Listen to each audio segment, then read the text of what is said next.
Bom, boa tarde a todos. Hoje nossa aula aqui no minicurso sobre o regionalismo será sobre o NAFTA.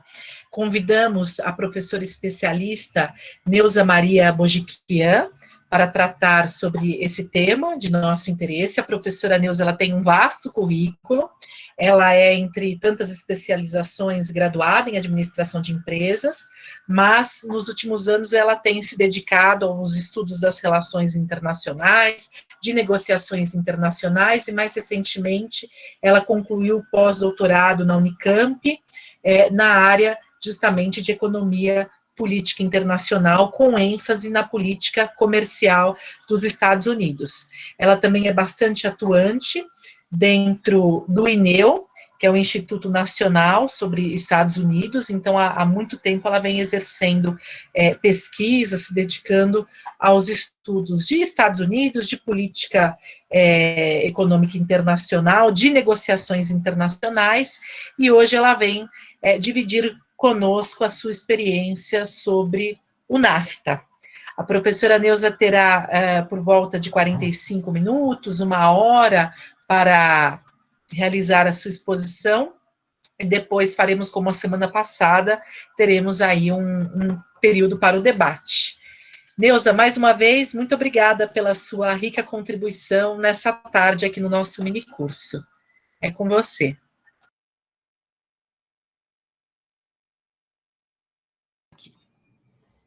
Obrigada, Rejane, obrigada, Karina. Eu fui aluna da Karina há algum tempo, porque eu fui uma velha doutoranda, né? Ela só tinha alunos novinhos, né, Karina?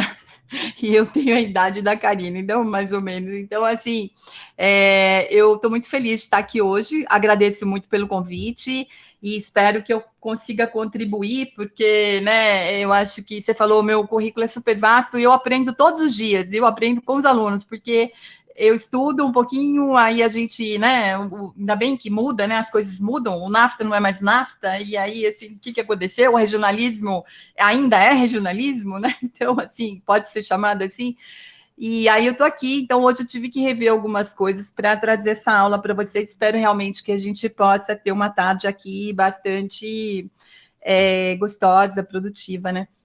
Então, vamos lá. Então, como eu já falei, eu fui aluna da Karina, né, e aí a gente fez regionalismo, né, Karina, e aí quando a gente falava de regionalismo, nós aprendíamos que se tratava de arranjos institucionais, que era destinado a né, facilitar o livre fluxo de comércio de bens e serviços, né, e também servia para coordenar políticas econômicas, né, política externa entre países de uma mesma região geográfica. Mas isso mudava, né? Quer dizer, esse regionalismo, ele tinha vários modelos, né, várias categorias, então vocês devem ter falado aí, talvez aí na primeira aula de vocês, mas eu acho que vale a pena a gente resgatar para a gente ir para uma evolução dessa discussão, né, eu vou passar depois que eu passar pelos acordos e trazer aqui alguns destaques especiais sobre o acordo, aí a gente volta a falar um pouquinho dessa mudança conceitual, e aí eu vou colocar isso na discussão, na verdade. Então, eram essas três categorias aí que vocês devem ter já estudado bastante.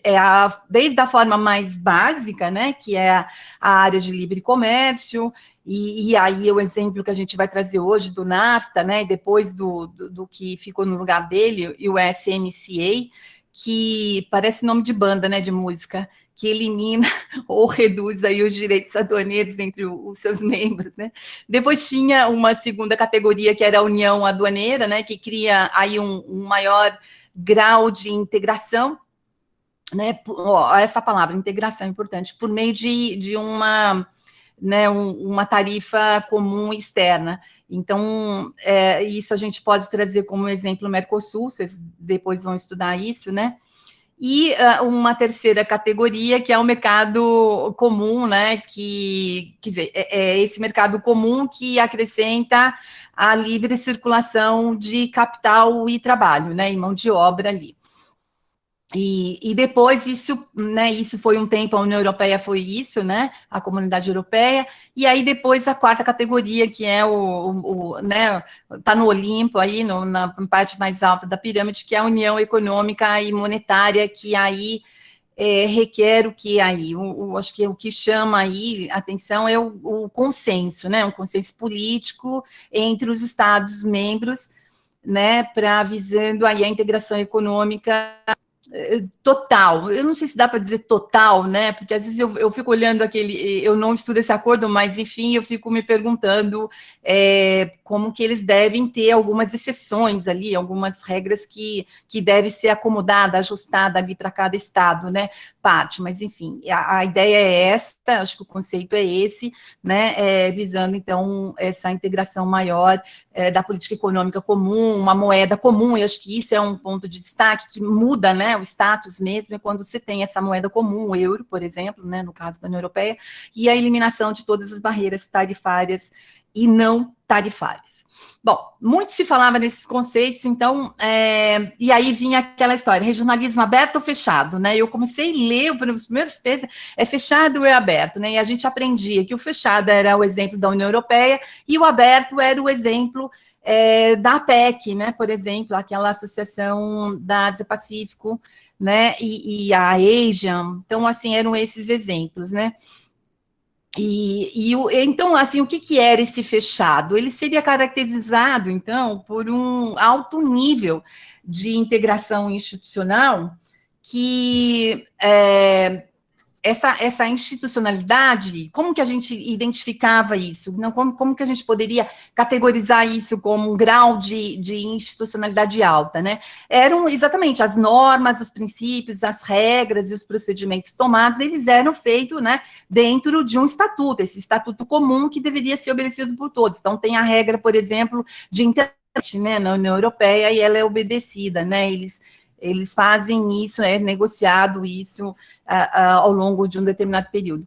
E logo, então, o espaço para o desenho de políticas públicas e essa regulamentação no âmbito de cada um dos Estados-membros tende a ser restrito, né? Então, ali seria um grau de cessão de soberania absolutamente alto, né, quando a gente compara isso com o Mercosul, ou mesmo quando a gente compara isso com o NAFTA e os novos arranjos que foram surgindo. E então ela passa, né, por toda essa evolução, né, que vai chegar, e aí a gente viu agora essa, né, ao contrário, né, agora está voltando? Não está voltando, só saiu um membro, como é que isso seria explicado? Depois a gente pergunta isso para a Karina, né.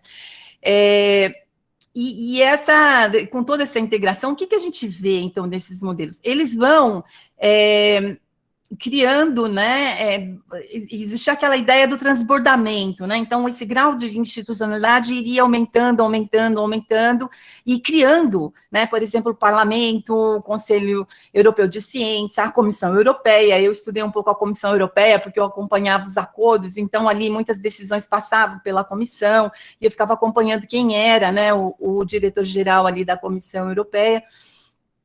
E, enfim, então isso são essas instituições, né, que seguram, que dão essa estrutura e esse grau de integração. E aí, em contraste, o regionalismo aberto, ele seria caracterizado, então, pela falta dessas normas, ou desses arranjos institucionais, no sentido estrito, né, do termo. Então, ele seria, a própria instituição, acho que o próprio nome, né, de ter uma ASEAN, né, uma PEC, já é uma instituição, se a gente for levar, né, o conceito nesse sentido. Mas a gente está dizendo assim, é aberto por quê? Porque não chega nesse nível de formalidade, né, não chega no grau de vinculante, né, um acordo não é vinculante, então até muito de boa vontade, né, de adesão, e aí conta-se com uma cooperação aí, e que cada um decide como é que será, né. Então, veja, a gente falou lá atrás na palavra integração e aqui a gente falou em cooperação. Então, essas duas palavras também tendem a ser usadas para pontuar aí o que é um conceito de um e o conceito do outro, né? Então, o exemplo aí que a gente trouxe, a PEC, poderíamos depois pensar em outra coisa, e que foi né, essa própria PEC, também, que é uma coisa curiosa, que a gente fica sempre perguntando, poxa, mas ela já surgiu lá atrás, né, e aí ela não evoluiu, como que tá? Então, ela foi estabelecida com um mecanismo que era para fomentar a criação de uma área de livre comércio, quer dizer, era dali para transbordar para esses interesses, né, que teria ali, que as partes estariam dispostas a assumir esses compromissos, né? Então, é isso, é o exemplo que a gente tem do aberto. E aí vocês me perguntam, tá, e daí? Você falou, e o NAFTA, né? O que é isso, o NAFTA? Né? Então, vamos falar um pouquinho, assim, de onde ele veio, né? O que ele é, como que a gente poderia categorizar ele, né? Trazer aqui um pouquinho do contexto dessas negociações, né?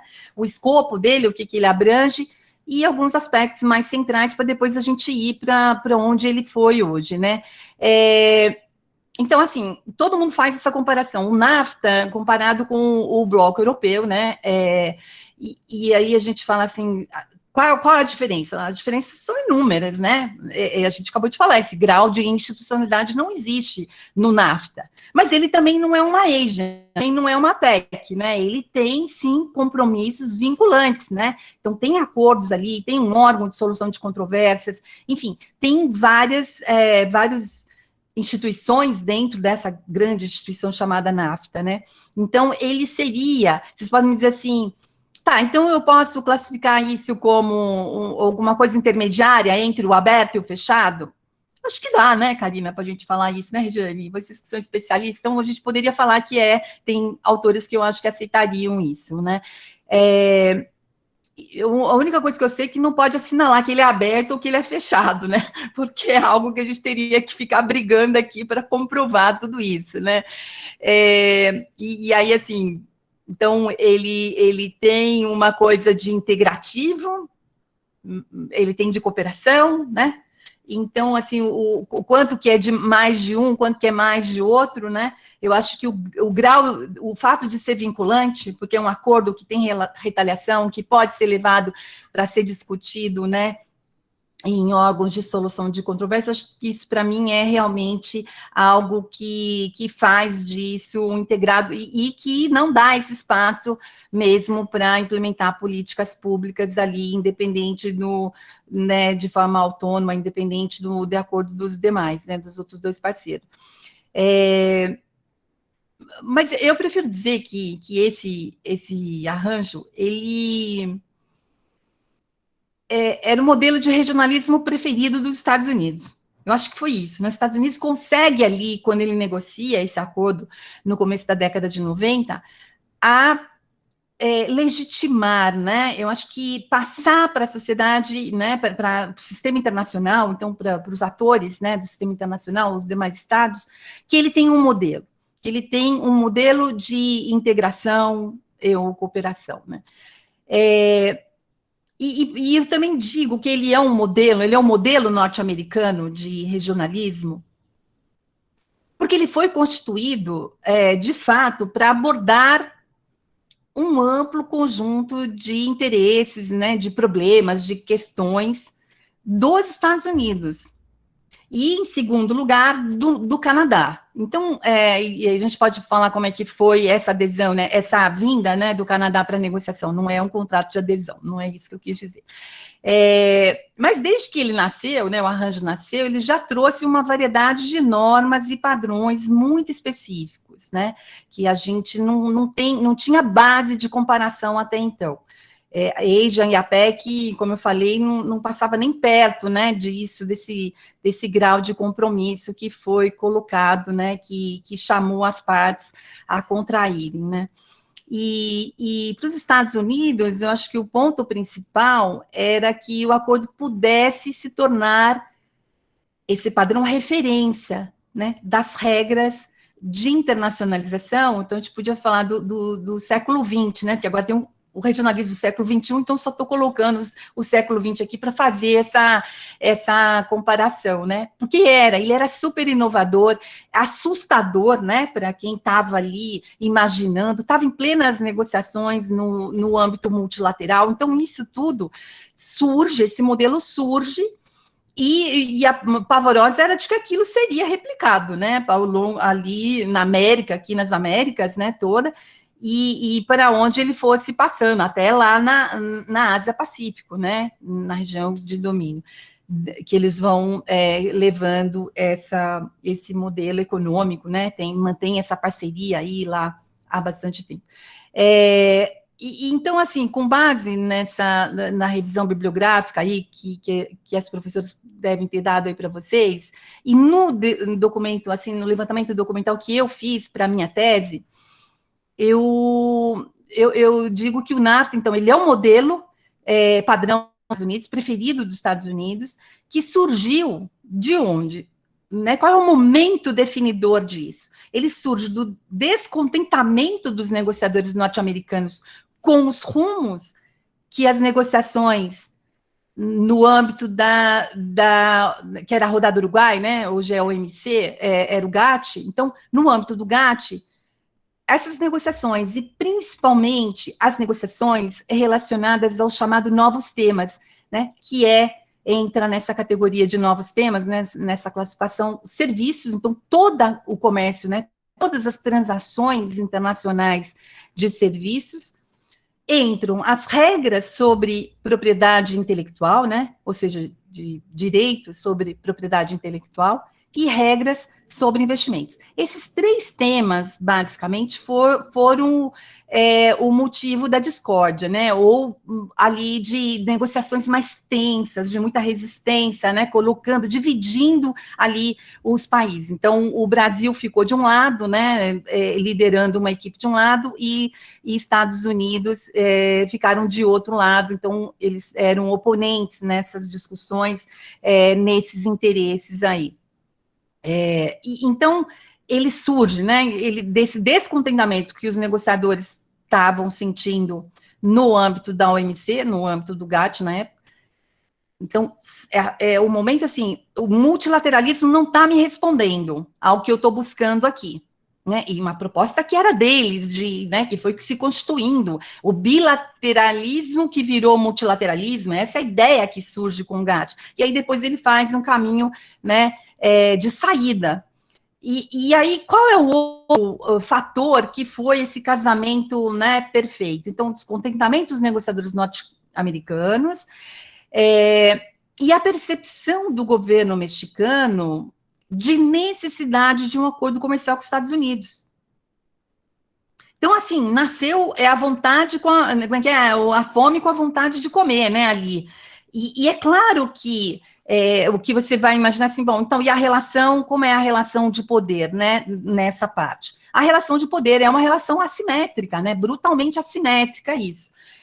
Mas é esse o momento definidor aí do surgimento desse novo modelo de regionalismo, esse novo modelo de integração regional aqui muito próximo da gente na América do Norte, que a gente teve bastante receio de que isso viesse para baixo, né? Descesse aqui e incomodasse a gente. E aí, assim, as escolhas feitas ali, elas, né, deveria ter o que a gente imaginava, isso era um receio, né, para cá, era de que aquele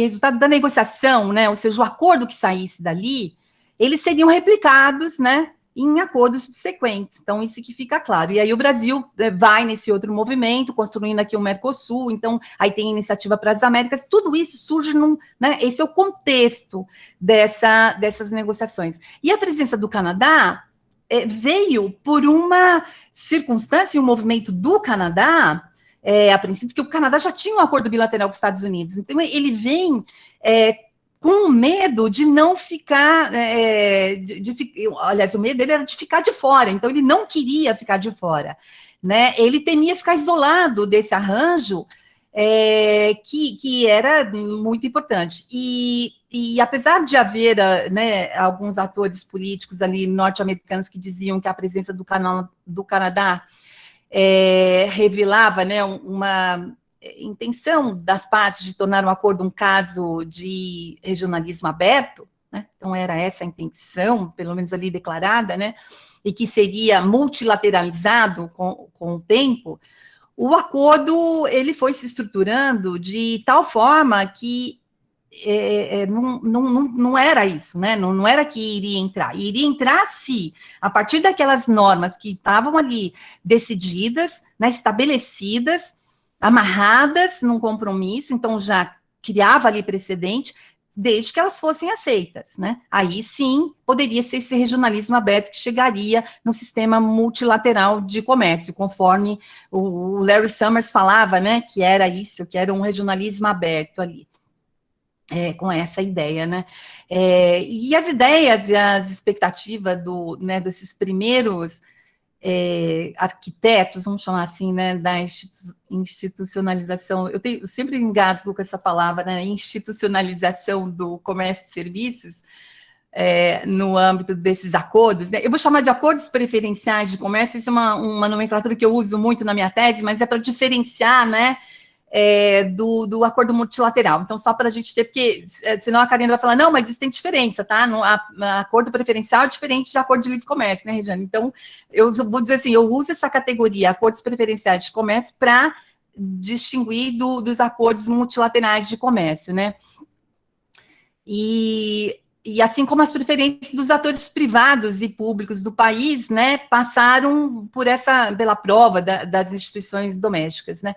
Bom, tá, uma vez devidamente enquadrados nos limites internos, as propostas dos negociadores americanos foram apresentadas aos respectivos interlocutores aí, né, gerando inquietação, né, em especial dos mexicanos aí. Então, assim, mas o que acontece aí? O telefonema, tem uma coisa que eu brinco, eu falo, é o telefonema, né, o bendito telefonema do presidente mexicano, que ele faz, o Carlos Salinas de Gortari, né, ele vai fazer um roadshow, né, na Europa, para buscar dinheiro, ele vai passar o chapéu. Aí chega lá, o que estava acontecendo na Europa naquele tempo, gente? Estava acontecendo que queda do Muro de Berlim, né? Então, assim, o bloco estava se dissolvendo, né? Se desmanchando, e ali novos países com um potencial enorme, né? Ali na Europa, tudo pertinho, quer dizer, para onde ia o dinheiro? Para onde os investidores estavam indo, né? Para onde estava sendo canalizado isso, né? Ele não consegue convencer os investidores a virem para o México, né? E tirar o México da pindaíba, né? É uma situação aí de endividamento, né? Endividamento comercial, né? E o país entrando aí numa situação, né? Tinha saído de uma dívida, né? De um default, e aí ainda não tinha se recuperado. Então, olha só o contexto, né? O México precisa, ele sente que precisa, né? Parece a ele que não há outra alternativa. Não tinha nenhuma outra alternativa a não ser fazer o acordo com os Estados Unidos, e os Estados Unidos estavam querendo ter uma alternativa lá para negociar melhor o que ele estava disputando lá na OMC, né? Então, esse é o telefone. Quando o presidente mexicano liga para o Bush, pai, né, nessa volta, então, dele de Davos, né, lá na Suíça, que ele deve ter pago a Coca-Cola 10 euros, né, não era euro ainda na época, mas ele deve ter pago 10 dólares, sei lá quanto é que ele pagou na Coca-Cola, ele voltou arrasado, falou, não, o negócio é aqui, né, do lado nosso. Então, nasce nessa situação, né, nesse ponto, e olhando, né, quais eram as expectativas, como que né, a Europa, então, se integrando mais, né, aumentando, transbordando ali seu bloco, o Mercosul, né, iria começar ali também a fazer um movimento, né, aqui embaixo, então, ele faz isso, e essa situação, então, ela permite que esses negociadores norte-americanos impusessem as suas preferências, né? Porque vocês podem dizer assim, mas então, assim, aquele o momento, né? A circunstância, o contexto, por isso que eu acho que em contexto importa muito, né? Além do institucionalismo mostrar para a gente que é a lógica das consequências, né? Mas em que momento que se faz, e agora a gente pode depois olhar, né? Qual é o momento agora dessa renegociação, né? Então, é por isso que o México aceita, de forma muito pacífica, vamos dizer assim, essa entrada desses novos temas. E aí, veja, num acordo que tem um país desenvolvido, como o Canadá, e um país em desenvolvimento, né? Que é o México. Então, ele cria um padrão que serviria para todos. Então, ninguém pode dizer, olha, mas você fez um acordo com o Canadá, você fez um acordo com a União Europeia, então não é a mesma coisa. Não, ele entra, então o México dá essa legitimidade de que esse modelo, esse padrão veja, a liberalização do comércio, ela é menos importante nesse acordo do que a institucionalização de regras comuns. É a harmonização de regras que está aí em discussão. A Diana Tucci, aquela professora argentina, ela escreveu, né, sobre isso, a Nalicar também, né, a Rita Nalicar também escreveu com ela, acho que escreveu com ela sobre essa situação. Quando entra esses novos temas, a virada que dá, né, no grau de comprometimento ou de cessão de soberania, né, na medida que você entraria com esses novos temas. Mas o México, a leitura dele era assim, bom, vai ajudar a vincular contratualmente as reformas implementadas a partir de 80, que era isso que os investidores pareciam não acreditar, que ele teria um compromisso, que ele não iria pedir default, entrar em default de novo, ou seja, deixar de pagar a sua dívida externa. Então, ele vê nesse grau de compromisso com os Estados Unidos uma polícia que iria controlar essas reformas econômicas, a implementação dessas reformas econômicas, né, e tirar o México do modelo econômico estatista e refém de grupos de interesse. Isso quem me falou foi o Gary Hufbauer, que é do Instituto Peterson de Estudos Econômicos em Washington. O Hufbauer, o Gary, ele ajudou a negociar isso, e ele tem plena convicção de que é isso. Não, para o México foi ótimo, né? Assim, ele amarrou ali as reformas econômicas que não poderiam retroceder caso as elites econômicas, né, quisessem, por exemplo, entrar, né, ficar no setor de serviços financeiros, por exemplo, né, o Hufbauer negociou especialmente o setor de serviços financeiros. Então, isso era uma forma, é por isso que eles atribuem como os Estados Unidos fez um favor para o México, fizeram um favor para o México, né, então essa é a visão deles. Entretanto, né, o fato é que o México tinha passado ali por uma série de planos econômicos, né, na esteira mesmo dessas mudanças no cenário internacional, né, seguindo o consenso de Washington. Então, já vinha. Então, o NAFTA só vai reforçar essas reformas que já haviam sido feitas e que não estavam trazendo os resultados esperados, que eram prometidos, né, pelos órgãos multilaterais financeiros aí, né, o FMI, principalmente, estou falando. E aí, assim, então ele falou, bom, então não tem muita saída, né, vou ficar aqui refém do FMI aqui por mais uma década, né, então o que eu vou fazer, né, e dos credores internacionais norte-americanos, né, então veja, então desde o início das negociações, o que se sabia era que o acordo abrangeria, então, de grande escopo, né, um escopo muito abrangente, que aí ia entrar o comércio de bens manufaturados, né? Então, a indústria de manufatura, comércio de serviços, novo tema, regras de investimentos, novo tema, e que não andava nem na OCDE, né? Não conseguiu se fazer um acordo, e regras de propriedade intelectual. Então, isso foi já estabelecido e o México aceitou nessas condições. Agora, então, eu falei para vocês que eu ia falar um pouquinho do Canadá e eu esqueci de falar do Canadá, mas eu vou voltar. Então, o Canadá, eles supostamente, os canadenses ficaram preocupados com essa possibilidade deles ficarem de fora, né? E aí, assim, qual que era a lógica deles? Eles pensaram assim, ó, vai ser constituído aqui um arranjo do tipo hub and spoke, né? Spoke, que é o quê? Eixo e raio, em que o país eixo, ele possui acesso preferencial aos mercados raios, né, aos países raios. Então, assim, ele seria o centro dos investimentos. Então, vamos pensar, assim, a lógica do Canadá para ver se a gente concorda com isso. O Canadá pensou assim, ó, se eu não fizer esse acordo, os Estados Unidos têm um acordo comigo. Aí ele vai fazer um outro acordo bilateral com o México. O investimento para onde? vai para os Estados Unidos, né? Então, ele fica ali. Então, ele falou assim, não, nem a pau, não vou aceitar isso de jeito nenhum, eu vou fazer com que eu tenha esse acesso também, né? Então, essa a lógica do Canadá, para ele voltar, e ele tinha preocupações, porque ali, ele, uma vez sentando à mesa, ele teria que renegociar alguns temas que pudessem ser espinhosos para ele, outros ele poderia ter algum ganho, mas ele também duvidava, né? Eles são ambiciosos, né? O canadense é ambicioso, mas é realista, né? Ele está sempre centrado, né? E ele falava assim, não tem para onde correr aqui, eu vou ter que entrar nessa também para diminuir o estrago. Acho que essa foi a lógica, né? Então, enquanto, né,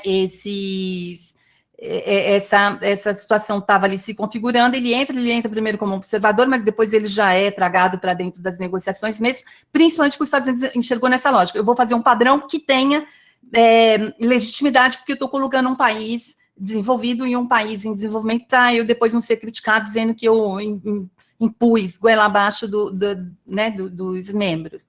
Ai, gente, meu palavreado, assim, eu estou bem à vontade aqui com vocês, viu? Porque todo mundo aqui... Então, a lógica do Canadá foi essa, né? Você diminuir o prejuízo aí relacionados aos interesses econômicos, né? Na medida que o comércio e o fluxo de investimentos externos provavelmente seriam desviados, né? E aí entra aquela questão, né? O regionalismo é desvio de comércio, né? Ou ele é promotor de comércio, né? Que essa é a crítica dos multilateralistas, né? E então, se você olhar por aí, o próprio Canadá deixou explícito ali que ele estava pensando assim, isso aqui vai ser um desvio de comércio, né? Então, agora, se é um desvio de comércio, deixa eu entrar para dentro, porque, né, não posso fazer nada pelos outros. E aí também o Canadá pensava assim, olha, eles vão, depois esse mesmo modelo vai ser multiplicado, né? Ou seja, ele vai fazer bilateralização mesmo na veia, né? Totalmente pensado, né, com essa lógica de maximização dos ganhos, né? O Canadá, então, fez todos esses cálculos, né? E também o Canadá olhou assim e falou assim, olha, peraí, se tem um acordo com o México, então vai vir investimentos para o México, né, vai existir ali algumas reformas, então talvez a renda do mexicano suba, então eu também quero ter um mercado. Então ele também pensou no próprio mercado do México em se tratando de uma melhora, né, de uma estabilização aí econômica e de renda no futuro, né. Que ele olhava e falava assim, tá, mas como que aconteceu com Portugal, né, quando Portugal e Espanha entraram para o bloco europeu? Então, ele fazia essa mesma conta, dizendo assim, os caras conseguiram se desenvolver, se estabilizaram, tem um mercado, né, e eu vou aproveitar, então, desse mercado. Então, essa foi a lógica, então eu voltei um pouquinho, né. E a importância dos Estados Unidos na balança comercial dos dois parceiros, então, isso agora para a gente tocar nesse ponto da simetria, é uma simetria, mas que nessa lógica de números, de balança comercial, e é aí que o MEC consegue também convencer as suas autoridades internas, né, os aliados ali internos, a elite econômica, era que os Estados Unidos, o México, ele fazia, né, a balança comercial ali era bastante, né, importante para o México, então não daria também para abrir mão disso. É claro que a gente pode ver o valor agregado dessa exportação e tudo, mas de fato há um balanço que era a dependência do Canadá, do México, e depois do Canadá também era a mesma coisa, né, também havia ali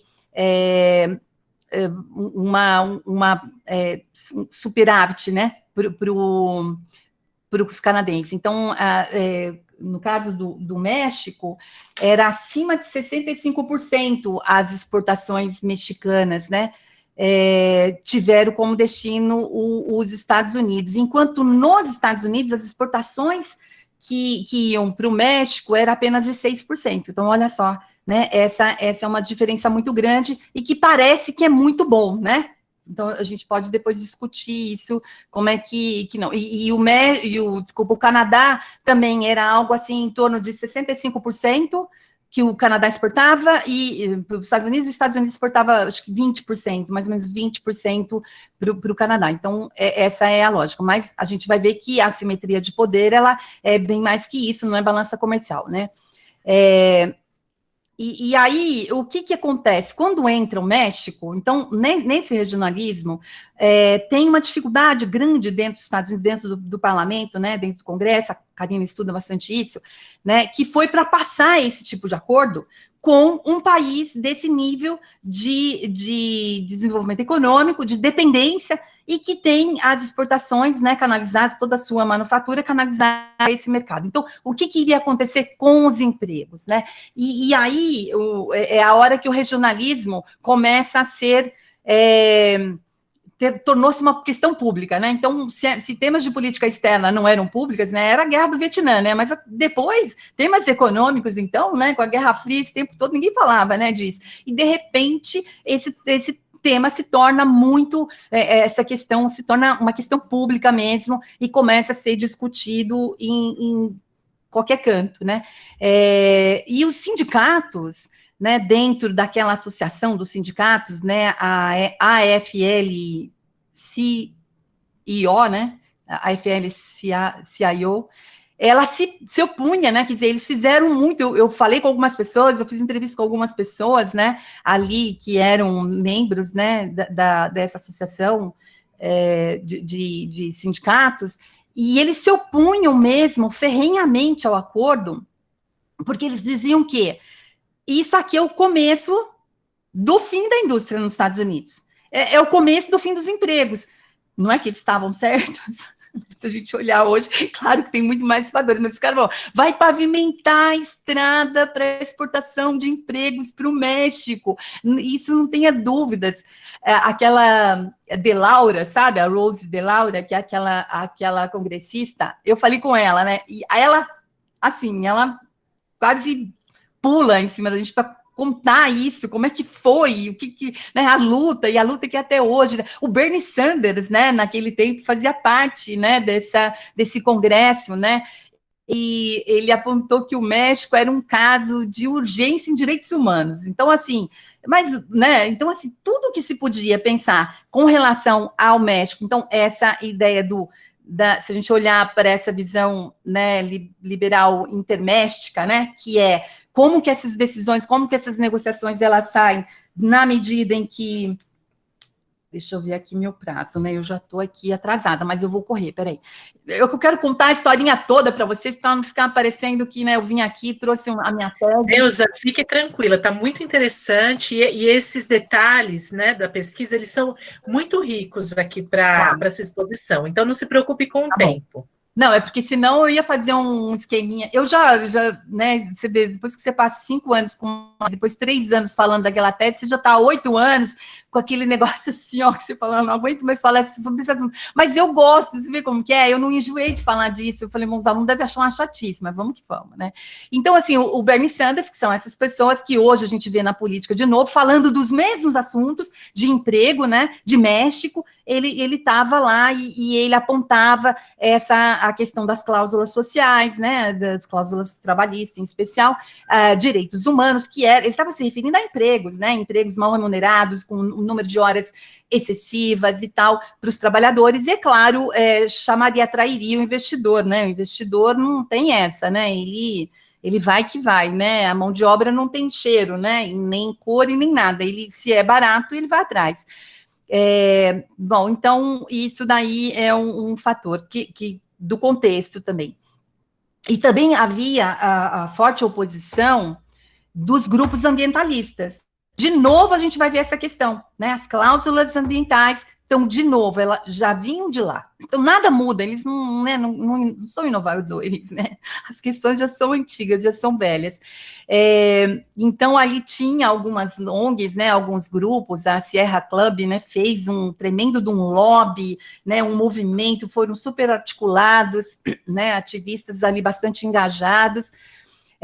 Os consumidores, né, que foram, você começa a jogar uma coisa de pânico, né, e eles falaram assim, nossa, mas agora a gente vai comer alimento vindo do México, eles usam agrotóxicos, será que eles cuidam disso? Será que é higienizado isso, né, porque os vegetais já chegam lavados. O americano de Nova York vai lá e compra alface lavada há muito tempo, a gente fica aqui lavando alface, dá mau trabalho, mas eles não, eles já lavavam. Onde que seria lavado isso? No México? Quer dizer, o tomate que vem seria, enfim, as frutas e tal, né? Só o abacate, que eles não tinham nenhuma restrição, mas o resto eles realmente estavam, né? E aí, ao contrário, né? Quer dizer, quem vai sofrer com tudo isso é o México, os produtores de milho é que vão sofrer com esse acordo, mas veja que isso foi gerado uma oposição interna e que acabou tensionando ali e dando mais poder de negociação, se vocês querem entender com aquela lógica dos jogos de dois níveis, né, que é a lógica aí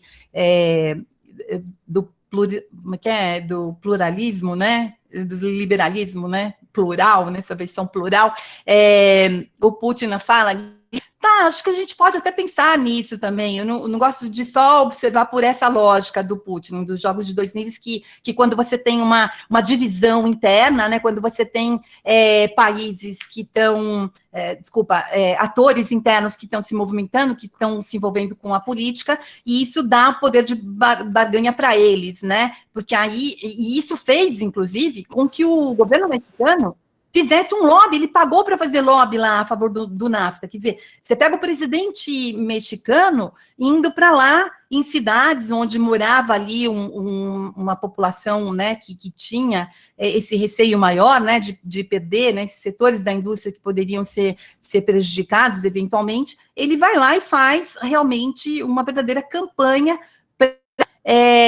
ver se diminuía esse grau de resistência que foi criando nesses atores internos, né, e que são absolutamente... Então, a gente já falou da sociedade civil, falamos do Congresso, né, e falamos dentro da Casa Branca, que ali eles estavam afinados, né, afinados mais ou menos, porque parece que teve um estresse ali entre a negociadora, né, os negociadores-chefes ali, de que talvez não fosse o momento, né, que deveria se esperar um pouco mais, porque as negociações no âmbito multilateral lá no GATT estavam acontecendo, e aquilo poderia tirar recursos, né, quer dizer, foco, e não daria certo. Mas talvez isso pode ser um jogo, né, uma cena, não sei, a gente, né, eu estudo negociação, para mim tudo é possível, podia ser. Mas veja que, olha a complicação das negociações, e como que isso vai se estruturando, né, e que aí vai criar essa resistência que a gente vê hoje. Então, ela já tem origens lá atrás, né, desde do nascimento, né, desse acordo. E aí, por conta dessa resistência, qual que é o compromisso dos negociadores norte-americanos com o seu público interno, com o Congresso? Ele disse assim, não mudaremos uma regra interna sequer, uma lei interna sequer. Então, ou seja, era a exportação, a internacionalização da política comercial norte-americana. No que interessava, claro, né? Não todas as regras chegam, mas assim, eles não mudariam nada, tudo ficaria a cargo dos parceiros, né, das contrapartes, que deveriam se ajustar, que deveriam mudar as suas políticas internas para que espelhasse essas regras norte-americanas. Ou seja, a gente fala em internalização dos acordos. Eles fizeram uma internacionalização do acordo, ao contrário, né? Então, enquanto o México teve que internalizar isso, e o Canadá também, né? Não foi muito diferente, né? E outra promessa também era passar para o Congresso a minuta do acordo na forma mais detalhada possível. Então, assim, isso é aquele... o que a gente chamava na época de fast track, né? Agora é TPA, né? Trade Promotion Authority, mas antes era fast track, quer dizer, era o apelido, né? Era um procedimento rápido que era, o Congresso dava essa carta branca, entre aspas, para os negociadores, né, irem lá, então eles tinham que dar um feedback, né, a devolutiva para o Congresso, fazendo ali audiências constantes para mostrar o grau de comprometimento dessas partes até que saísse, né. E veja que, se você fizer a comparação, quando foi feita a negociação bilateral com o Canadá, né, o CUSPITA lá, nada disso foi preciso, quer dizer, não houve esse movimento, essa movimentação, essa reação interna, nada disso, né, esses atores foram muito menos presentes, né, de forma alguma foram protagônicos, e quiçá, né, se intrometerem lá. Então, a não ser um ou outro setorzinho ali que poderia dar alguma concorrência, mas o resto foi entendido que era uma complementaridade mesmo, um acordo, né, entre as economias ali. E um ponto que eu também deveria chamar a atenção de vocês é que por que nas renegociações do NAFTA, sob o governo Trump, né, esse fator se inverte? É que no comecinho de 90, os sindicatos acreditavam que os acordos de liberalização comercial eram benéficos para os Estados Unidos, embora tivesse esses setores muito reativos, muito vocais, mas de uma forma geral, a FL aceitou. Ela endossou, né, o acordo, né, deu o endorsement dela para fazer o acordo, vai em frente, porque tinha realmente essa ideia de que seria remanejado, né, os empregos poderiam ser remanejados. Então, as coisas são, você vê os atores mais vocais, mas quando você vai ver ali no conjunto, né, como que conseguiu passar sim, porque a FL deu o aval dela, né, segurou ali os mais resistentes, os mais opositores ali.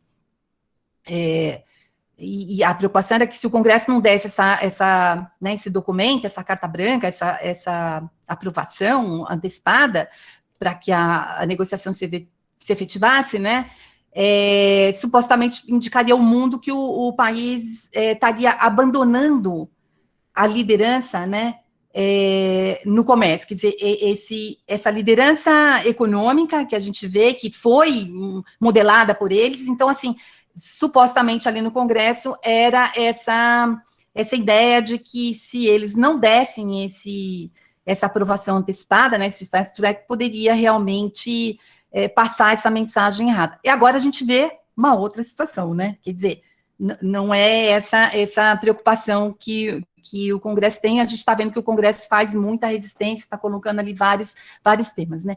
E aí o NAFTA, para a gente falar um pouquinho do escopo, é um novo paradigma, né? Então, assim, com essa institucionalização maior dos serviços, né, essa abrangência, ele tem uma forma de liberalização que é um procedimento que também foi inaugurado com o NAFTA, que era de interesse dos Estados Unidos, que é a tal da lista negativa, né? Ou seja, é a forma como você liberaliza, você apresenta um documento onde você diz assim, esse setor eu não vou abrir. E a positiva você tem que colocar cada setor que você vai abrir. O Brasil sempre preferiu essa lista positiva, porque ele ia dizer assim, principalmente no setor de serviço, imagina, serviços financeiros, existia, mas você tinha fintech? Não tinha, né? Naquele tempo. Como é que você vai fazer uma liberalização? Se você faz uma liberalização, você estaria já penhorando o seu futuro, né? Ou seja, setores que você nem sabe como seriam desenvolvidos, se você teria aqui uma liderança, né, quem sabe, né, num setor novo, uma inovação, você fazendo com esse tipo de procedimento, que era o preferido por eles, a tal da lista negativa, eles realmente, isso é inaugurado no NAFTA também, né, e isso é um banho de água fria em cima dos europeus, que os europeus também não queriam esse tipo de procedimento, nunca quiseram, então ele inaugura ali com os mexicanos e com os canadenses sem resistência na prática, né? As regras sobre o investimento, e aí, o que é interessante falar sobre regras de investimento, que também é uma coisa muito importante naquele tempo, hoje ainda é polêmico, o que dirá, né, se você pensar comecinho de 90, é que o que se fez ali, e aí é diferente das negociações que estavam sendo costuradas na Organização Mundial do Comércio, é que dividiu o que era comércio transfronteiriço, ou seja, esse comércio que a gente faz de serviço hoje, fazendo por internet, mas você podia fazer por correio, né? Eu comprava software, vinha em disquete, né? Então, eles mandavam o disquete para mim pelo FedEx, né? Então, eu recebia aqui, isso era a forma como era armazenado um serviço digital, aí uma aplicação, né? Um software, né? E eles dividiram, então, assim, esse modelo que chega novo, ele coloca um capítulo só para serviço transfronteiriço, né, assim, capítulo sobre comércio e serviço transfronteiriço, e um sobre investimentos. E tudo que é investimento relacionado a serviço vai para esse outro capítulo. E esse capítulo tem várias cláusulas que são comprometedoras, mas ele tem um que realmente é o osso, né? Que foi um problemão, que gerou problema, que talvez eles nem naquele momento se desse conta do quão problemático seria, né? Mas que o México também não teve solução, porque os Estados Unidos foi lá e convenceu o Canadá dizendo assim, olha, o México costuma estatizar as empresas, e ele não paga ninguém. Sabe o que vai acontecer com vocês? Vão ficar com o dinheiro preso lá, depois que já investiu tudo no setor de petróleo, pensa bem, né? Quer dizer, era esse setor que estava brilhando nos olhos dos investidores. E isso daí, entrando com um mecanismo de solução de controvérsia muito específico, que é a cláusula investidor-Estado, foi realmente uma inovação, foi realmente um padrão que elevou, assim, no estado da arte, né? Não sei para quem é o estado da arte, mas o estado da arte dos Estados Unidos, o nível desses acordos. Por quê? Porque, veja, Estado, na OMC, ou em outros organismos multilaterais, os conflitos são resolvidos na instância Estado-Estado. Então, os entes são iguais, né? As pessoas ali jurídicas que estão se confrontando, os litigantes, são iguais. Então, a relação é simétrica, de saída, nesse papel. Quando você coloca investidor-Estado, você eleva o investidor a uma categoria que ele não teria de outra forma, né? E aí, com todos os procedimentos pormenorizados dessa cláusula, que a gente depois poderia ver aqui, ou seja, como é que é formado esse colégio arbitral, né? Esse tribunal arbitral, não precisa ser juiz, aí até não tem problema, mas não precisa comprovar que não tem conflito de interesse ao tomar uma decisão ali.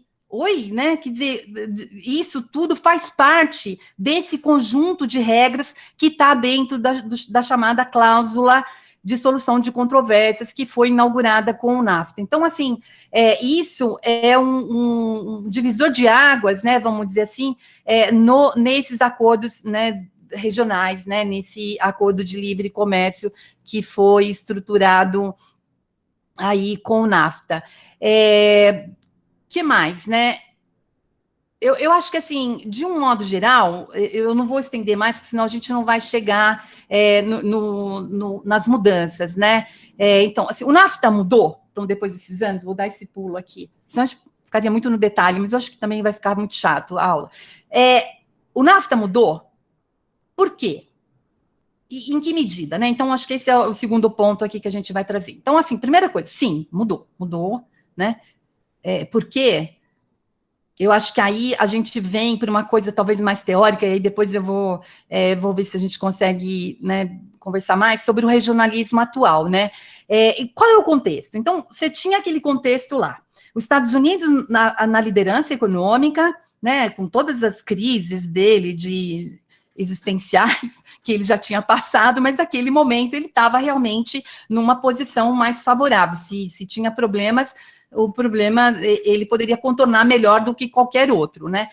Você tinha um México que estava muito dependente, né? Que estava muito fragilizado economicamente. Você tinha um Canadá que também ficou espremido ali, não tinha para onde escapar, né? Agora, o que você tem? Né? E aí a gente pode olhar isso no sentido mais amplo, né? O que muda no regionalismo? A complexidade dos assuntos internacionais, né, que vem com novos temas, com novas questões, que sempre existiram, os problemas existiram, mas hoje entram em pauta, né, hoje entram nas agendas.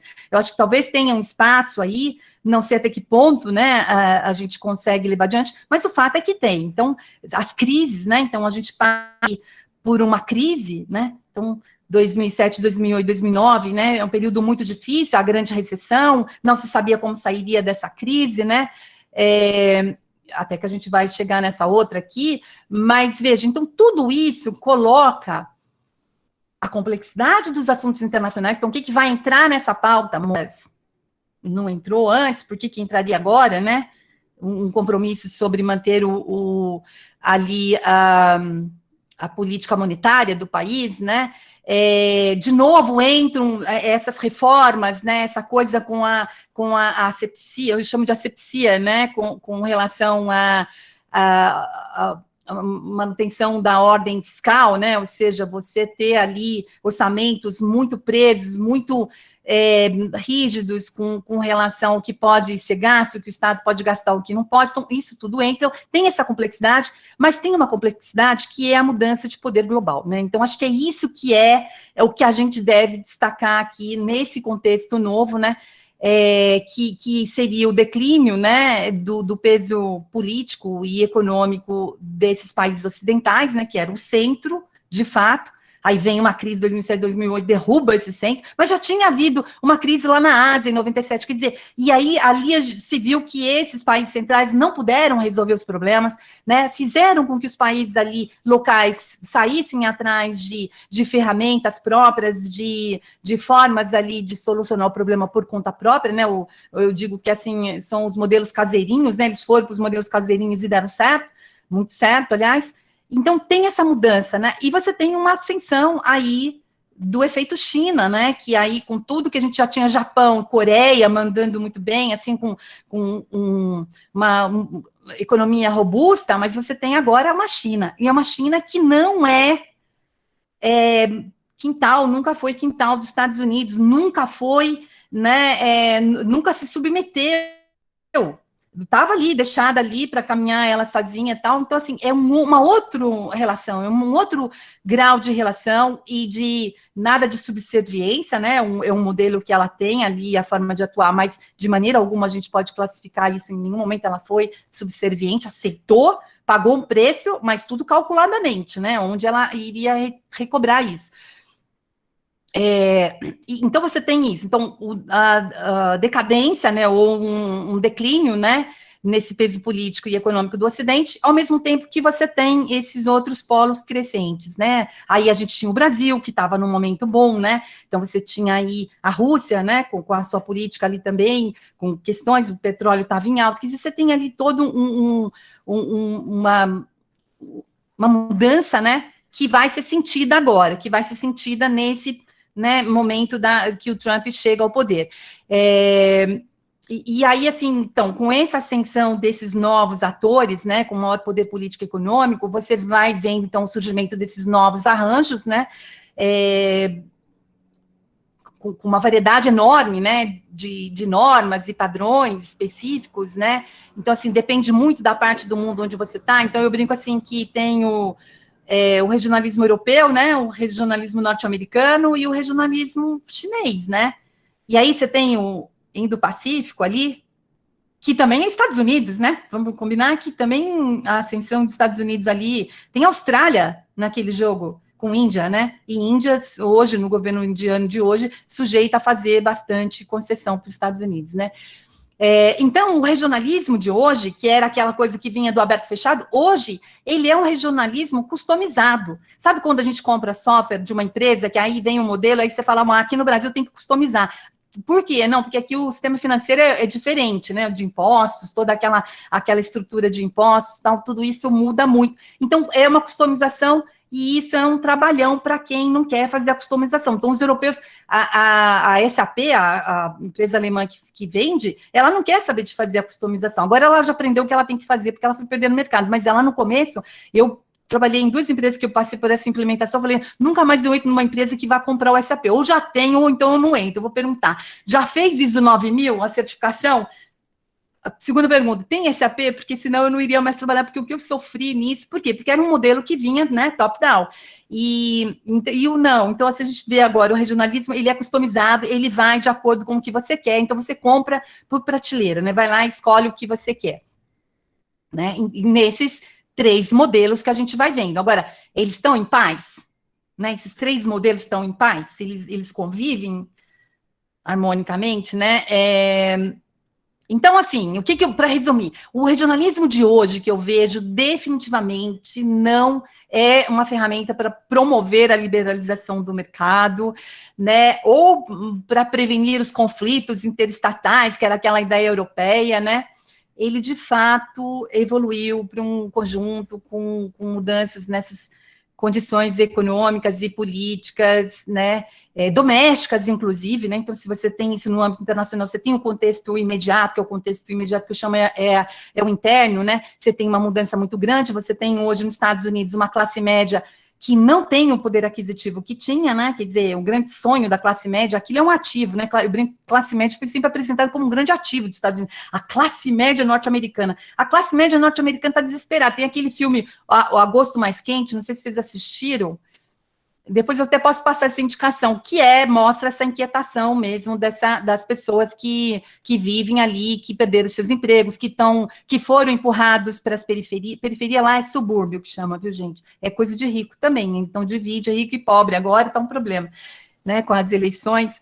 E então, assim, essa classe pobre, né, negra, latina, né, e esse branco da indústria, ele foi empurrado, ele não tem mais essa renda, e ele está querendo reviver esse período, né, de ouro que foi lá atrás e que começou a cair. Lembra que o congressista falou? Pavimentou a via de exportação dos empregos e tudo mais, supostamente, né? Então, quais são os conceitos que vêm hoje, né? E eu não manjo disso, já vou falando logo, assim, depois a gente pode discutir. Regionalismo pós-neoliberal? Não é, né? Porque de neoliberal tem ali muita coisa ainda, né? Você vê que dentro deles tem as reformas, são exigidas as reformas. E nem mesmo o modelo chinês, que é um outro modelo completamente diferente, a gente pode dizer que não tem ali o liberalismo, né? A marca do liberalismo. Então, é um regionalismo pós-neoliberal, né? Eu vi um autor que fala isso, e um autor que fez uma revisão de todos esses autores. Não concordo com nessa nomenclatura, assim, essa forma de classificar isso hoje, né, esses arranjos hoje. Seria mundos regionais, né, assim, mundinhos regionais? Pode ser, né? De repente a gente poderia aceitar isso. O regionalismo pós-hegemônico, aí a gente tem que entrar na discussão de hegemonia e tal, o negócio fica bem mais difícil, e a gente pode falar, assim, mas para apresentar isso, né, numa discussão, mas enfim, já tem autores que estão estudando isso. Então, pós-hegemônicos e as fronteiras regionais porosas, né? Quer dizer, aí é do Katzenstein, né? O Katzenstein, né? Que fala o nome dele, Katzenstein. Ele fala que são fronteiras regionais porosas. Eu gosto dessa forma de talvez, assim, definir, né? Como que é o regionalismo hoje, que aí a gente poderia classificar aí o USMCA aí, né? Isso seria um reflexo, então, da atual política mundial contemporânea e daria força ao argumento que o conceito regionalismo estaria ligado, né, ao contexto político em que se constituiu. Eu acho que faz sentido isso, então muda. Então, qual é o contexto político, né? Que a gente está falando aqui, a gente falou econômico, mas é o político, né? A geopolítica. Então, você tem hoje. Então, o conceito de regionalismo, para mim, eu acho que ele deve, sim, estar ligado ao contexto político em que se constitui, né, em que se constitui no passado e agora, ou com esses novos agora, né. Então, aquela discussão de aberto, fechado, foi esperada, né, a princípio foi esperada. E esse autor, o Barbieri, que é o italiano, ele diz que, em vez de o regionalismo ser guiado pela globalização, que essa também é a discussão, né, pode-se dizer que a relação entre globalização e regionalismo é uma mão dupla, né? Ou seja, são entre dois, né? E que flui, essa relação entre esses dois conceitos, ou esses dois fenômenos, seria uma via em que ambas as direções, né, estaria ali se encontrando. Então, assim, você tem um arranjo regional que tem as lógicas, as ideias da globalização, né? E a globalização também aceita, e na OMC já se aceitava, né, a formação dos blocos regionais. Então, nunca foi isso um problema, porque a OMC, o GATT nasce com arranjos regionais já existindo, né? A Inglaterra já estava ali, já fazia seu comércio, já tinha suas relações ali com as suas, com o seu protetorado, entre aspas, né? Os canadenses não vão gostar que eu chame eles, assim, de protetorado, em inglês. Bom, então, assim, as tendências globais, elas podem mesmo ser afetadas pela forma como esses diferentes agrupamentos regionais interagem entre si, né? E as tendências globais também têm o potencial de impactar o rumo desses arranjos, né? E aí talvez a gente possa sublinhar, né, que, em particular, no nível da aceitação seletiva de certas normas e valores, né? Que, assim, até que ponto o seu modelo tem que ser aquele único, né? E poderia haver uma disputa aí agora, os três grandes vão disputar e aí nós vamos ficar aqui tudo orbitando, né? Uma hora nós estamos nas mãos de um, outra hora nós estamos nas mãos dos outros. Ou não, ou poderia ser, né, essa coisa customizada que cada um vai fazer, né? Que também houve lá atrás, né, aquela ideia do à la carte, né? Que você não poderia ser algo que fizesse um acordo, né? O Brasil aceitou fazer um acordo que seria se comprometendo com os princípios gerais, né? Mas não entraria nos setores, né? Então, acordos setoriais. Mas os Estados Unidos sempre vêm com essa ideia dos acordos setoriais. É claro que são os acordos setoriais que interessam para eles. Então, quando o Trump chega à presidência dos Estados Unidos, ele diz que ele colocaria, né? Isso ele prometeu na campanha, ele falou depois, ele fez, inclusive, um fim no processo de aprovação do TPP, né? Que é a parceria transpacífica, né? E renegociaria o NAFTA. Aí vocês podem me perguntar assim. E aí eu lembro que o Trump, agora como eu fico estudando ele, eu só falo de eleições agora, né? Virei uma especialista, né? Pílula, não sei nada, né? Mas estou lá falando de eleições, mas eu estou acompanhando o dia a dia, né? A conjuntura, assim. E o Trump, assim, tem muitas frases que ficaram, né? Que foram realmente aí depois replicada em vários jornais, né? Que o NAFTA seria o pior acordo comercial da história do país. Não podia ser pior. Mas quem negociou? Né? Então ele vai jogar na cara dos democratas, olha, vocês não sabem negociar nada, né? E depois o Obama veio e negociou o TPP. Mas agora, por que ele assina? A caneta dele foi carregada no dia da assinatura, no primeiro dia lá que ele assume a Casa Branca, ele sai fora do TPP e ele renegocia o NAFTA. Né? Quer dizer, por que ele toma essas decisões diferentes? Então, não sairia dos dois e depois retomaria os dois, pensaria num outro tipo de acordo? Então, eu acho que aí, assim, a resposta podia ser assim, os Estados Unidos, sob Trump, né, em especial, então a gente está falando aí de um governo, né, de uma administração muito singular, né, caricata, enfim, tudo isso, mas eles também têm uma lógica, né, o Peter Navarro é o conselheiro econômico e ele é anti-China, ele odeia a China de morte, já publicou bastante trabalho sobre isso, trabalha na Universidade da Califórnia de San Diego, se eu não estou enganada, né, o Peter Navarro, depois alguém me corrija aí, se for o caso, mas, enfim, ele é um cara que influenciou muito nessa decisão. E, então, eu acho que com toda a impulsividade, a agressividade e essa tendência errática da administração Trump, né, do governo Trump, ele procurou iniciar o processo de recuperação da relevância dos Estados Unidos, sim, na arena econômica internacional, através da revisão do regionalismo na América do Norte. Quer dizer, ele de novo inaugura uma nova fase, né? E assim, é o primeiro que aconteceu, seria o primeiro a ser revisto. E aí, com base nesse, ele foi renegociando vários outros, mas esse se tornou realmente um grande exemplo, um grande modelo nessa definição de preferências dos Estados Unidos. Então, com isso, ele redesenha as políticas para responder a essas necessidades econômicas, que são estruturais, né? Então a gente vai vendo mudanças estruturais. Se vocês me perguntarem, mas aí o Trump vai sair, vai entrar o Biden, como é que vai ficar? Não, a mudança é estrutural e tem problema sim, tem resistência dentro do Congresso, quer dizer, a gente teria que pensar assim, para onde eles estão caminhando, vai ter mudanças aí, né, principalmente de abordagem, de forma de abordagem, mas assim, estruturalmente tem um problema a ser resolvido. E aí a administração Trump, ela não poderia deixar esse espaço escapar, né? Quer dizer, o NAFTA, que é uma espécie de canal, né, que permite ao país estabelecer essa agenda e vai continuar permitindo, né? Afirmar assim, tem alguns autores algum autor, eu não lembro agora quem que falou, que eu gostei desse termo, ele diz assim, o papel legislador dominante dos Estados Unidos. Então, a Karina usa o Paymaster, né? Então, ele é o legislador master aqui, sabe, Karina? Então, assim, para ele definir, porque aí depois o Brasil entraria fazendo um contrato de adesão por essa regras. Já começou, né? Os 3 acordos que passaram essa semana aí, já mostra que a gente está assinando bastante regras, né?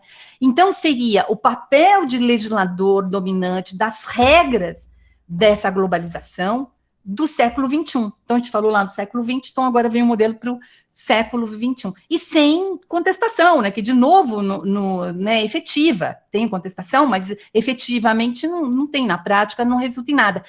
E a partir dali, desse novo modelo do USMCA, né, que vai ser replicado em todos os outros acordos bilaterais que os Estados Unidos mantêm hoje, e vai negociar em alguma medida, talvez com a Europa, com algumas questões específicas, eles já têm acordos, eles poderiam fazer novos acordos, mas o Trump não quer conversa com os europeus por enquanto, né? Então eles estão brigados, estão de mal, mas depois isso vai ser reatada nessa relação aí com o Biden, se o Biden ganhar. Né?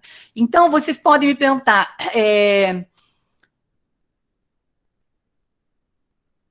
esse TPP, ele seria... Por que ele sai? Né? Qual a diferença dele? E eu pergunto para vocês, seria possível os Estados Unidos serem o único agenda setter, o único definidor das regras, o único legislador desse modelo de globalização na região asiática? Né? Com a China lá, no cangote deles?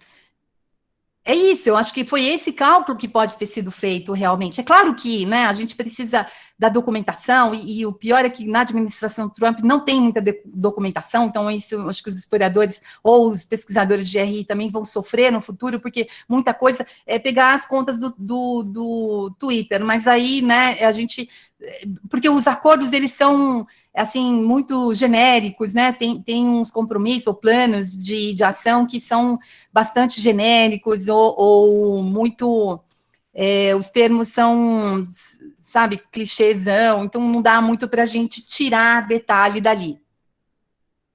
O fato é o seguinte, que me parece que a avaliação dos conselheiros do Trump na época era de que não dava para ele ser ali. Ele teria que se fortalecer ou se rearranjar de uma outra forma, né?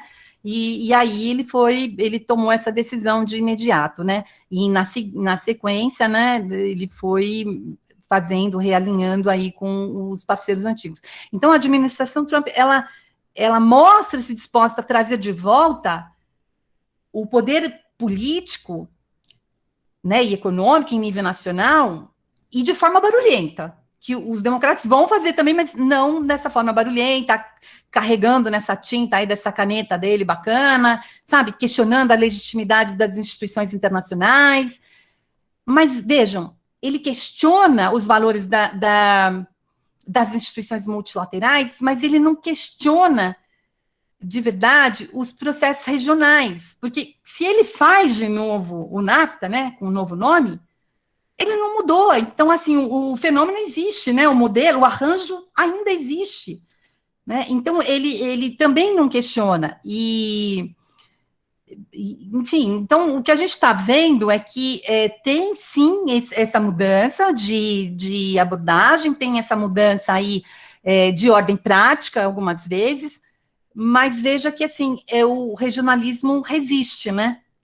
Ainda resiste. E a orientação da política comercial, supostamente desglobalizante, se a gente pudesse usar esse termo, né? Uma desglobalização, né, uma coisa inversa dos assuntos internacionais, ela, na verdade, ela vem com esse reposicionamento, assim, regional para competir, né, em melhores condições, e com isso visando o quê? Visando a a melhor posição possível, né, na economia de mercado aí global, né, de mercado internacional. É isso que me parece que hoje, né, a gente poderia definir esse modelo que ele vai para esse lado.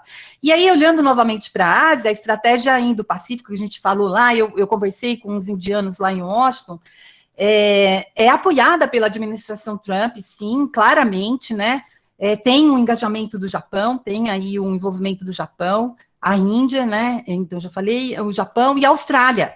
A Austrália é o modelo mais, o lobby, né, Estados Unidos, assim, não é lobby, como é que fala? Relações institucionais, né, é o cara que age para os Estados Unidos no lobby econômico. Quando você vê um acordo no Brasil com serviço, o primeiro cara que desceu aqui foi um australiano, para negociar serviços, né, e falar por que a gente não abria os bancos, não consolidava o que já era aberto, né, o Brasil já é aberto, mas por que não consolidava? É um australiano, junto com um europeu que tem lá e junto com os norte-americanos. Então, essa estratégia Indo-Pacífico, né, ela tem esses atores aí importantes e ela pode ser entendida, eu não sei isso para mim, né, ainda tem que ler mais, não estou tendo tempo mesmo para investir muito nessa leitura, mas ela pode ser entendida como um contraponto mesmo aos esforços da China para desenvolver aí essa influência, né, política e econômica na região. E é uma forma de garantir o objetivo de agenda setter, né, e o que brinquei, né, o tal do legislador master em todos os aspectos aí do processo de globalização. Não sei, essa é uma questão também, né, eu estou colocando isso, mas eu posso discutir aí com vocês, aceito, né, vocês me desmontarem aqui, não vale me destruir, né, porque eu não estou numa banca, mas, enfim, eu acho que vale a pena a gente discutir, sim. Bom, e aí vou passar rapidinho, para não encher muito, quais são as novas regras desse novo NAFTA, né, do USMCA, né, que foi. Então, como que ocorre essa negociação? Como é que a gente poderia definir esse processo negociador? Foi predominantemente competitivo, isso não tem a menor dúvida, né, pressionando, sobretudo, o México, de novo, né, e adotando uma clássica tática de dividir para imperar, né? Essa tática é manjada, o Bush já usou bastante isso, né? O Bush filho, ou seja, ele impõe uma dinâmica. O que ele fez na prática? O que eu quero dizer com isso, que quando ele usou essa tática aí clássica? Ele impôs uma dinâmica bilateral de negociação com o México e deixou o Canadá de lado. Isso foi muito estratégico e ele humilhou, né, a Chrystia Freeland, né, que era como é que chama? A ministra de Comércio, né, lá do Canadá. E, nossa, eu vi essa mulher, eu falei, gente, ela é mulher ainda, fiquei tão, assim, constrangida por ela, porque ele realmente fez um papelão com ela, e aí, nos últimos dias, a Christian, ela começou ela começou a fazer assim, ó, peraí, deixa eu respirar, eu vou ter que fazer concessão, se eu levar agora para outro lado, as coisas não vão dar certo. Então, ela se recompôs, voltou lá e aceitou, né? Fez concessões unilaterais para que não ficasse fora do acordo. Então, de novo, repete, assim, muito do que a gente viu lá no NAFTA, por isso que eu quis contar a historinha, né, de vocês. Aí vocês me perguntam, tá, mas o que tem no USMCA que é diferente? Eu chamo que é um TPP Plus, ou seja, tem algumas regras que são mais aprofundadas em termos de compromisso, de integração, né, lógico, é uma integração que ela é uma integração assimétrica, né, você só se submete, mas, enfim, tem um nível de integração até maior que o TPP, e eu acho que eu chamaria atenção para os serviços financeiros, que é uma área que eu estudo mais, é serviço, né, o comércio de serviço, que é um conjunto de cláusulas que não constaram do NAFTA, mas já estavam no TPP, ainda que não acordadas, assim, ainda precisava fechar, bater o martelo sobre isso, que referem-se às políticas cambiais. Então, olha só, para que tem política cambial? Sempre se quis negociar a política cambial na OMC, e os Estados Unidos nunca quiseram. Nunca quiseram. Eu me lembro disso, eu acompanhei essas negociações, eles não aceitavam, a Europa também não aceitou, enfim, né, e aí aquilo era um problema, né, e a gente viu que a Alemanha, ela maneja o câmbio deles, né, para conseguir se posicionar bem aí no comércio, Estados Unidos e aí faz um acordo desse com Canadá e México. Na verdade, ela está visando a quem, né? Quem que ela quer, né, segurar aí. E a preocupação central das autoridades norte-americanas era realmente manter esse compromisso, né, cambial aí, de regime cambial, determinado pelo mercado, né, mas o que a gente sabe é que queria coibir essa desvalorização competitiva, que não é o México que inventou isso, não foi o México, não foi o Brasil, não foi nenhum outro país, né. Obrigação de divulgação que é mensal sobre as intervenções no mercado, sobre estoque de dívidas, né?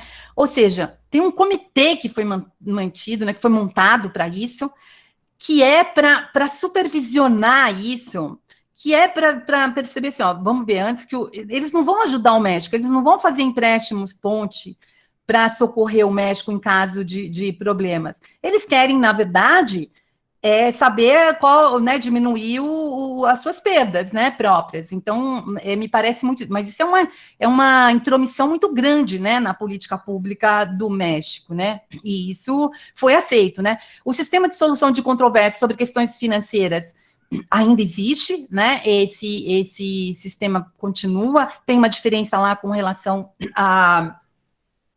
ao Canadá, mas, enfim, depois a gente pode entrar nessa questão, não sei se é importante aqui, tão importante agora, mas, enfim, então tem sistema de solução de controvérsia, tem transferência de informações financeiras, isso são os relatórios, eu já acompanhei bem isso, essa transferência de informações financeiras em formato eletrônico, o que é, na verdade, ali? Eles julgam que aquilo seria importante, mas, na verdade, é um destravamento daquela questão que vai para serviços digitais, que é a cláusula de manter os servidores, né, a base de dados toda situada no país onde se opera, onde se colhe esses dados. Né? Eles não querem transferência, né, alguns países não querem essa transferência de dados, sobretudo os europeus. Aqui no NAFTA tem essa cláusula e está permitido, eles vão poder transferir não só informações financeiras, como informações de vários outros setores. De saúde, o Canadá fez uma observação lá, tirou, ou seja, colocou isso como limitação, né, não concordou com essa regra. E também com relação às telecomunicações, né, também todos os dados de telecomunicações vão ser transferidos de forma sem nenhuma condicionalidade, né, foi colocada aí. Uma outra regra que é muito importante, que também vocês vão lembrar, é a tal da State Owned Enterprise, né, que é aquela SOEs lá, que é o quê? Regras de empresa estatal. O que é uma empresa estatal? E eles querem a supervisão é tão monitorada, é tão estreita, que eles querem uma lista de quantas empresas estatais existem no México, e eles ficam acompanhando para ver se aumentou. Então, veja, né, é um grau mesmo de monitoramento extremamente ostensivo, né? Que eles falam? E eles jogam isso para todo mundo, isso não é segredo, né? Os negociadores, eles sempre vão falar a mesma coisa, né, os norte-americanos.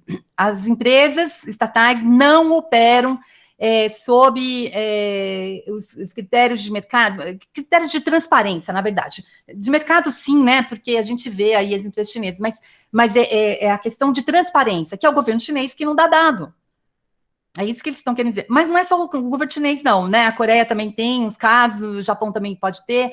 Então, eles colocam isso, o setor no Japão e na Coreia, principalmente setor de correios, né? Setor de seguros, que é uma área de bastante ambição dos Estados Unidos, né?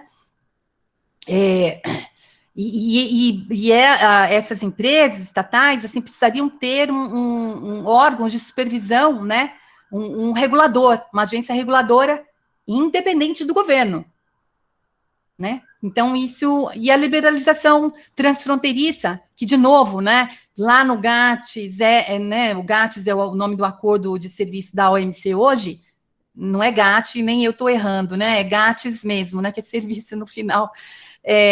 Então, assim, existe, então, de novo, seguiu o mesmo modelo que já tinha lá no NAFTA, então não é nada inovador, liberalização transfronteiriça.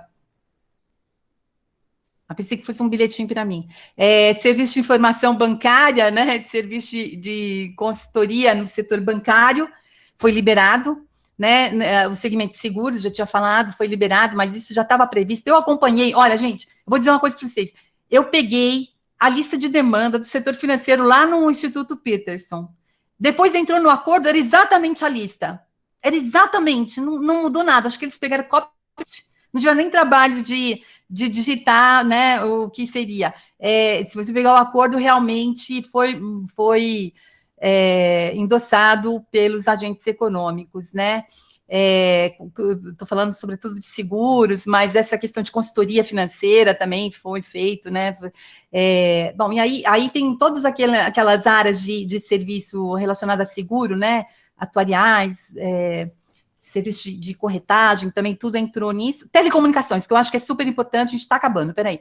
No caso do México, as empresas estrangeiras, elas vão ser fiscalizadas, e aí é o mesmo tipo de comitê que vai fazer isso, o comitê financeiro tem um comitê para telecomunicações também, vão fiscalizar a implementação das reformas econômicas no México, né? Na área de telecomunicações. Por que a área de telecomunicações? Porque é a área da qual depende serviços digitais, da qual depende hoje a economia digital. Então, o acordo priorizou esses itens e entram com regras bastante específicas, mas que atendem principalmente esse interesse norte-americano, né? Então, nesse de telecomunicações, o acordo ele pode vincular o México realmente às reformas constitucionais aí empreendidas em 2013, né? Ou seja, se o México não cumprir aquilo que foi falado, não é mais o FMI que vai cobrar. Agora você tem sanção. Você tem sanção econômica, você tem um órgão de solução de controvérsias, ou seja, é muito mais efetivo, né? A independência política da agência interna de regulação, né? Quer dizer, tem que ter essa independência, ou seja, então vai ser indicação, né?